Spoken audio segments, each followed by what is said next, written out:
My name is Sudeep Sunthankar. I'm going to present our Project 1 AIM 2 work on behalf of Megan and the rest of our P1A2 group. So really the crux of what we've been working on is to try and bolster and improve the evidence for pharmacogenomics in pediatric and pregnant individuals. We know that drug-gene interactions can influence efficacy and/or drug toxicity, but actionable PGX guidelines really only exist for some drugs, and these are really derived predominantly from adult populations. And we kind of find three main areas that make it challenging to extrapolate these results to our pediatric and pregnant individuals. One is the dynamic biology of age-dependent changes in enzyme activity for kids, the physiologic shifts in metabolism and volume and clearance for pregnant individuals, and then the sparse representation of pediatric and pregnant individuals in the majority of PGX studies. And lastly is the uncertain translation of adult non-pregnant genotype-phenotype relationships to these two populations of interest. So as a pediatric cardiologist, I've been particularly interested in drug adverse events in our cohort to try and improve outcomes for patients with heart disease in childhood. So we focused effort on three particular drugs so far to date: propafenone, which is an antiarrhythmic medicine; propranolol, which has several uses in pediatrics; and then tacrolimus, which is predominantly used for prevention of solid organ rejection. So for our propafenone study, we had looked at pediatric and young adult patients, included those who were less than 30 years of age that had one documented administration of the drug. We excluded those individuals who were on propafenone as a pill-in-pocket kind of PRN abortive therapy, or if there was insufficient clinical documentation to understand the clinical course for the individual. Our outcome data was blinded to our CYP2D6 genotype, and adverse events were included if they occurred within 3 years of drug initiation. And we used CPIC guidelines to assign our CYP2D6 activity scores. And so from this work, we had 76 individuals, and you can see about a third of them had an adverse event. And the majority of these really occurred within the first 3 months of initiation of propafenone. And first, in looking at our kind of baseline demographic and clinical features, we found that those who were actually above 1 year of age actually had an increased risk of having an adverse event while on propafenone compared to those in infancy, as represented by the red line. In addition, the total number of adverse events was inversely related to CYP2D6 activity score, suggesting that those of lower activity score, such as those in the poor metabolizer status, were at risk for a larger number of total adverse events.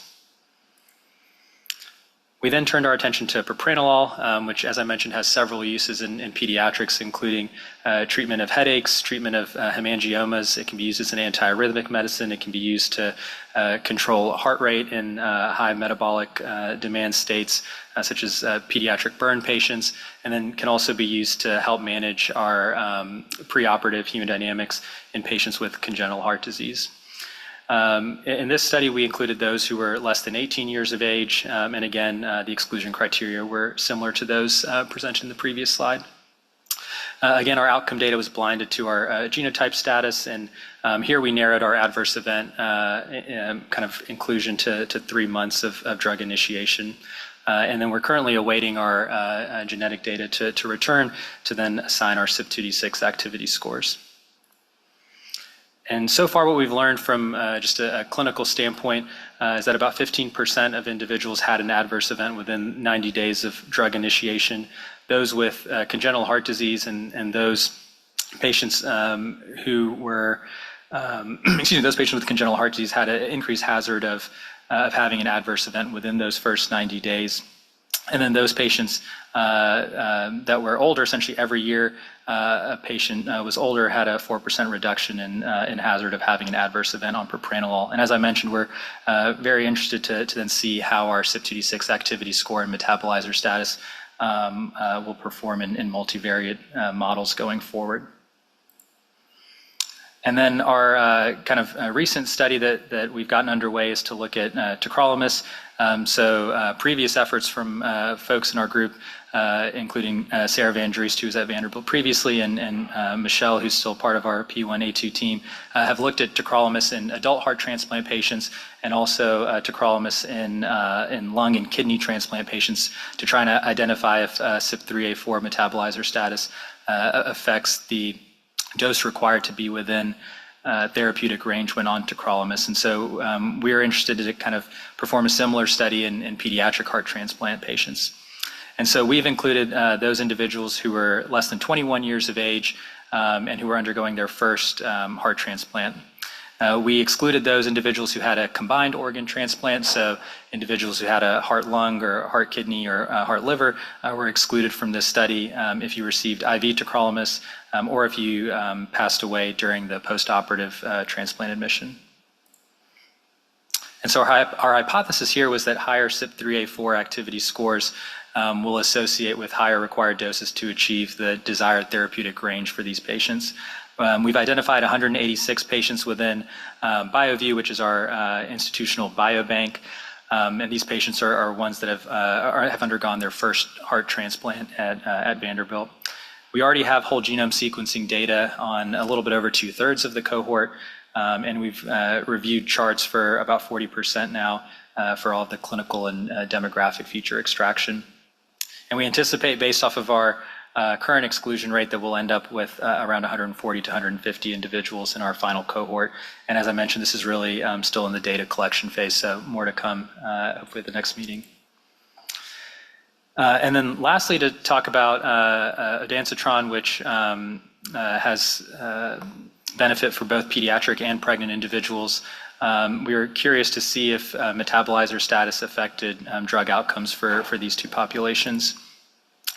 So as many of the folks in the room know, ondansetron is a serotonin receptor antagonist used for treatment of nausea and vomiting. It comes in an oral tablet or dissolvable tablet, or can be given IV.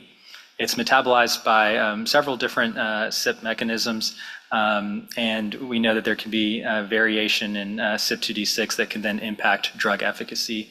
CPIC guidelines from adult data recommend alternative antiemetics for those that are ultra metabolizers, and so we were curious to see how folks responded in our pediatric and pregnant cohorts. So this medicine is FDA approved for patients who are 6 months and older for the treatment of nausea or vomiting. We know that it's at least partially metabolized by CYP2D6, and so we focused on that particular enzyme for this study. And really the pharmacogenetic evidence for its use in pediatric patients is lacking. And so we hypothesized that CYP2D6 metabolizer status or activity score would help predict clinical response to ondansetron for post-op nausea and vomiting. And so in this study, we looked at individuals who had undergone a tonsil or adenoidectomy and then received ondansetron in the post-operative phase and then measured what their post-operative nausea and vomiting occurrence was. So for 16% of the cohort, they had nausea and or vomiting following Zofran administration. As you can see, and unsurprisingly, the intermediate and normal metabolizers were the most common CYP2D6 phenotypes that we encountered. And then the activity score distributions are included in the figure at the bottom there. And so we actually did not detect an increased risk of post-op nausea or vomiting in normal or ultra-rapid metabolizers compared to poor or intermediate metabolizers. And you can see the forest plot here showing it stratified by those kind of categorical variables. And then the activity score for the continuous variable assessment also was not statistically significant. And so then we turned our attention to ondansetron in the pregnant population, and obviously nausea and vomiting is frequently encountered in this population. And once again, we don't really have great pharmacogenetic evidence for pregnant individuals in use of ondansetron. And so in this cohort, you can see 61% of individuals were assigned a responder status, so their symptoms were well controlled by after receiving ondansetron and did not have significant nausea or vomiting, and about 40% of individuals remained non-responders. And so once again, normal or intermediate metabolizers were the most common phenotypes seen. And then we had an odds ratio of 1.5 for non-response for ultra-rapid or normal metabolizers compared to intermediate or poor metabolizers, but again, did not reach statistical significance, though a few other kind of demographic or clinical features such as the gestational age at time of ondansetron initiation, if it was the individual's first pregnancy, and their race, all were associated with whether they were a responder or non-responder. And so with that, I'll pass it off to, I think Andrew is coming up next.